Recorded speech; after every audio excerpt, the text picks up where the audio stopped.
সহিহ বুখারীর 6612 নম্বর হাদিসে আল্লাহ নবী বলেন, ইন্নাল্লাহা কাতাবা আলা ইবনি আদম হাজ্জাহু মিনাজ জিনা আদরাকা যালিকা লা মাহালা।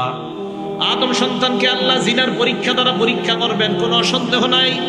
ফাজিনাল আইনি আন-নজরু, চোখের জিনা হলো দেখা, কোনো অবৈধভাবে যেই নারীকে দেখা আপনার হারাম, তার দিকে তাকানো, এটা চোখের জিনা।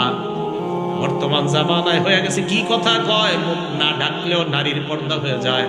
তাহলে চোখের জিনার কোনটা? নারীর চেহারা যদি না ঢাকলে পর্দা হয়, তো চোখের জিনা কোনটা? এরপর আপনি আপনার ছেলেকে বিয়ে করানোর জন্য একটা মেয়েকে দেখতে যান, মেয়ের বাড়িতে নাকি রাস্তায়? সবাই বলেন বাড়িতে না রাস্তায়?